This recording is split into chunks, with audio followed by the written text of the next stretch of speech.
Who is Gwenpool? Well, created by Chris Bachalo, Marvel's Gwenpool is a character that combines Deadpool and Gwen Stacy. Well, sort of.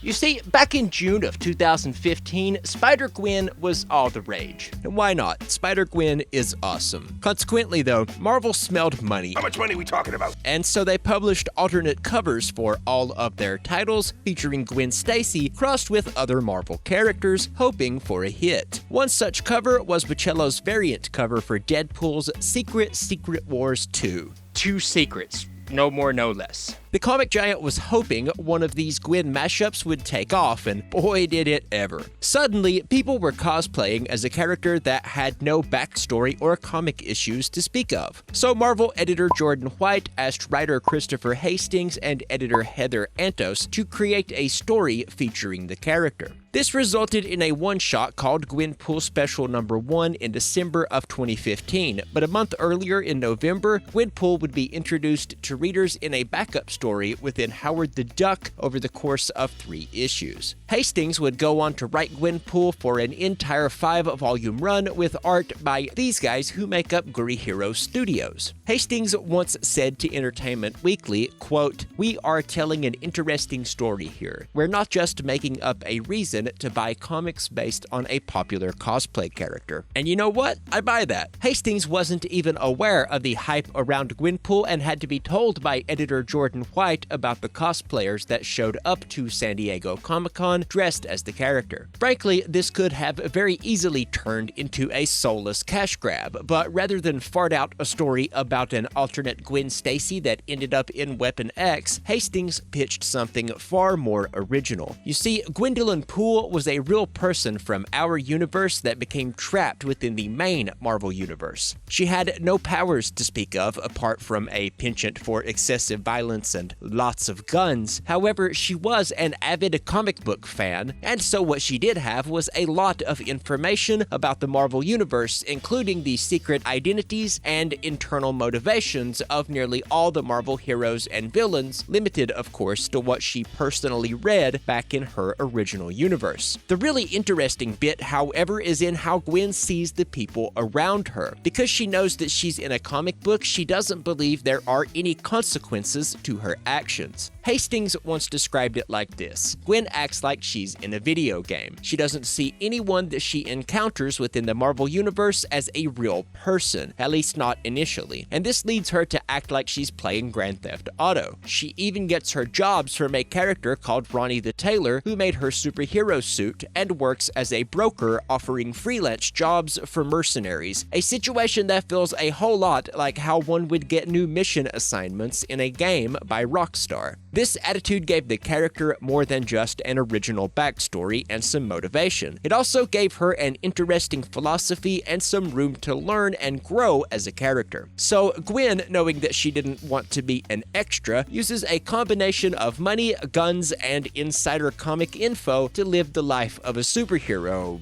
or a supervillain. Yeah, she's initially really bad at being a hero because of her "no one is real but me" attitude. And when she first appeared in Howard the Duck Volume 6 No. 1, she stole a virus capable of destroying humanity and sold it to Hydra. She does, however, do the right thing in the end, partly because the Avengers are busy in space. More often than not, Gwenpool is a bit out of her league when it comes to superhero-ing, but fortune favors the bold. And also, she believes that she's the main character who can't be written out of the story. In her introduction, she even drives a motorcycle off a building and then says, "I'm very curious how I'll survive this." She landed on some feathers, just in case you guys were curious too. Unfortunately, these feathers weren't in some pillows. They were attached to ducks, much to Howard's dismay.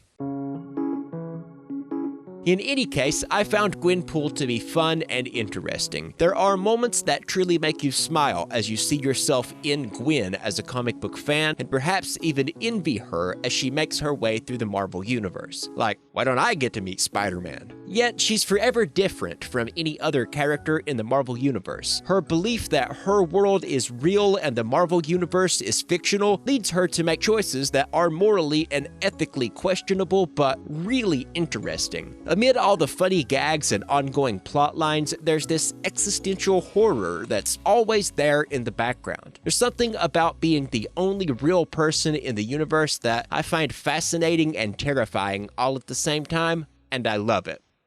This video is brought to you in part by our wonderful patrons on Patreon. For a couple of bucks a month, you can support this channel and get some great rewards. Get a credit in every video, chat with me directly, or even get a video made on a topic of your choice. Just go to patreon.com/fancyteeth.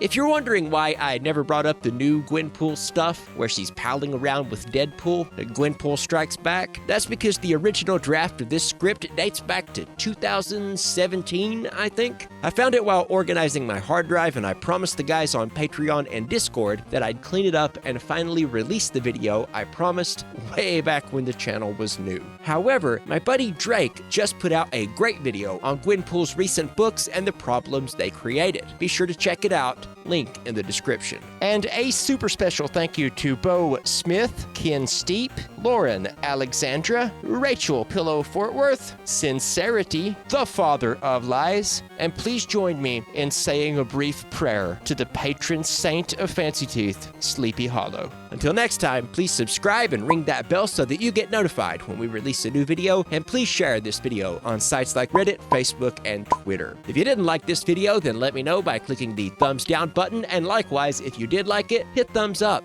Please be kind to each other. I'm Jay Parks.